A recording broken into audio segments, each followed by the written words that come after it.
I recently found I found a stockpile of pregnancy tests. I used to take when I was a straight woman. Side note, I was a straight woman. Now I'm a gay man.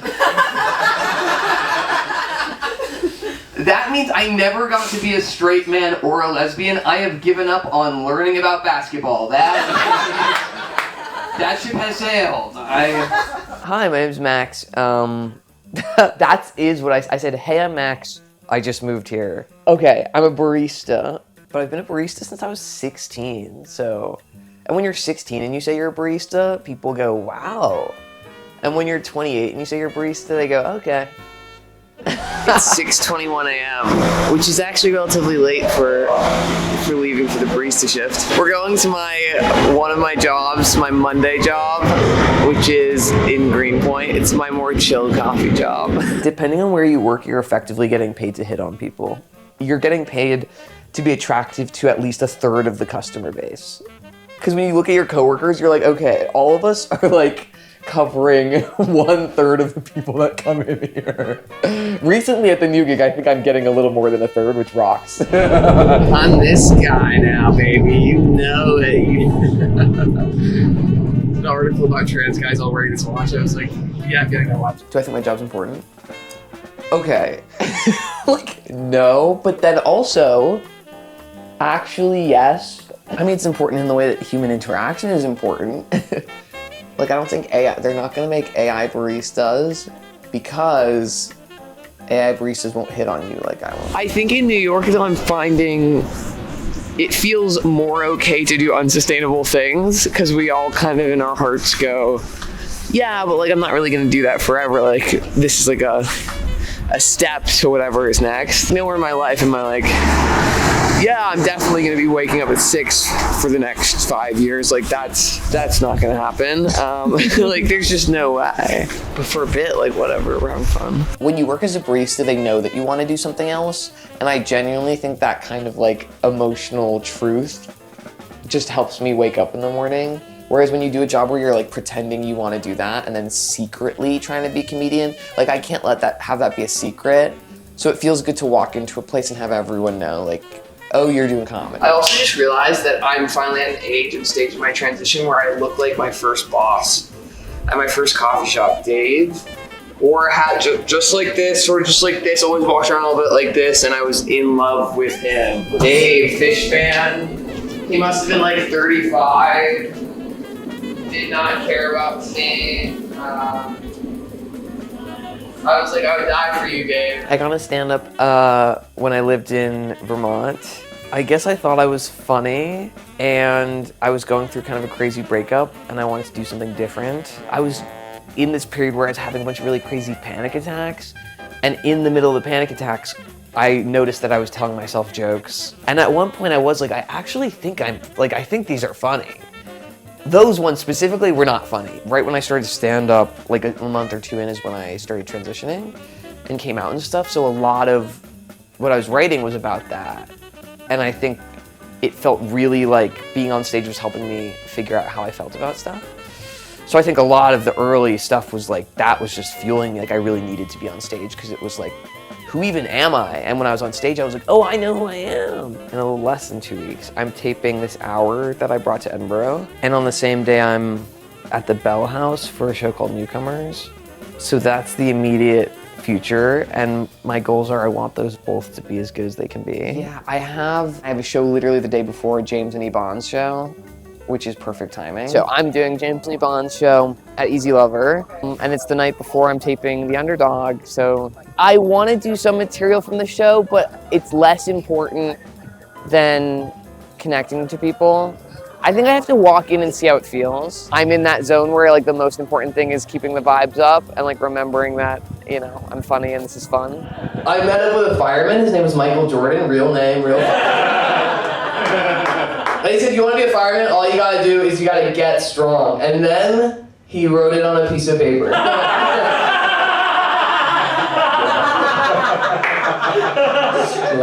Was fun. Like, there wasn't that many people. It was just like fun. Depending on how your brain works, you can look at that and go, well, it's only 10 people. So like maybe those just like aren't 10 people who like what you do, but if you're me, you go, why didn't those 10 people exactly like me or laugh? But it's nice that this one was fun.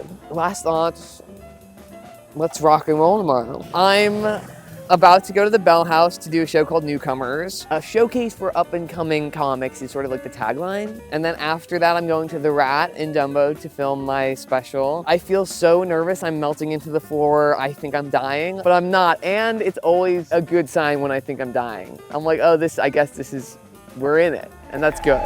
My name's Max. I'm transgender. What? But it's the weekend. I know. I know.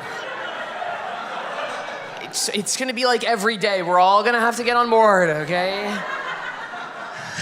I'm a transgender man. I have 3 sisters, so growing up in my family, the whole thing was like 4 girls. People would meet us and they'd say, wow, 4 girls. That's crazy. And I was like, that is crazy. Someone's gotta do something. We're halfway to a softball team, damn it! The House rocked. It was really fun. And like one of those shows that feels a little bit special. Like people are happy and excited for you. I can share myself a little bit. Like I can give them a second to just go, oh, okay, that's Max. And they like that person. And it's nice to give them that space rather than like, I missed that when I was a kid. I think comedy specials felt really important. Me and my sisters would watch them when we were having bad days, and you knew where to go when you were having a bad day. We all sort of are talking about the same stuff and going, oh, hey, did you see that? And all of us have roughly seen it. Because I do think it's good to make specific material, but I think it's important that we're all, like when you all have to read the same book in school, it's like we've all engaged with the same material and we took different things away from it. I brought some like little items that feel like me and remind me of home. Bobby Orr, Sleepwalk With Me. A picture I took in Vermont when I was a canvasser. Some books and the script, yeah.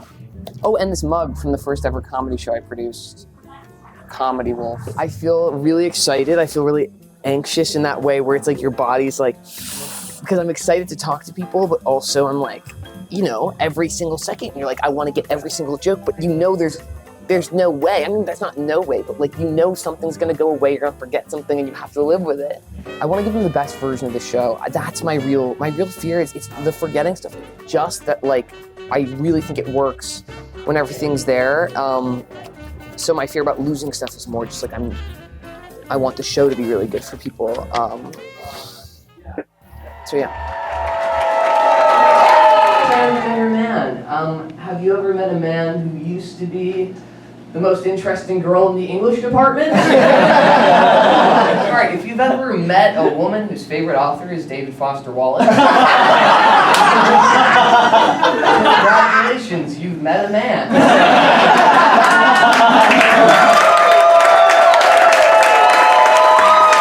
I feel really like when you've been vulnerable. Like I feel like, I just like put my ass out there for you guys. There's no one else to give us anything. You just have to believe in what you're doing and say like, I'm gonna put my ass behind it and whatever happens, happens. Like it is comedy is a lot of just like, if you ask me to spend this kind of money on anything else, I'd be like, no, what are you, crazy? But for comedy, it's just like every single thing I've been like, yeah, for sure. Yeah, totally. No question. How do you get good at comedy? Yeah, doing it a lot. Showing up a lot, listening, taking feedback, and adapting it. And then also, like, I think building the mental fortitude to just take hits, like really take hits. I think it's hard, especially with comedy. It's like, I want to be so good. And I think I'm good, but I'm not like, I want to be better. So it's hard because I'm like, oh, it is good, but it's like, I know that I'm going to even want to be better than that was. But I needed to do this because I remember thinking like, I'm going to hold on to these jokes forever and always be like, yeah, well, I have this thing you don't even know about. So I just needed to put it out and be like, it's done and now you know about it, so I actually have to move on and even be better than that. Okay. When I was a kid, we didn't even have a word for that yet. We didn't have the word transgender. Everyone just had to call me Sporty. My sister was the first to point it out. She was like, why is everyone calling you Sporty when I'm the one who's good at sports? I had to tell her, I was like, well, Sporty, means that I'm about to have a hard time in high school.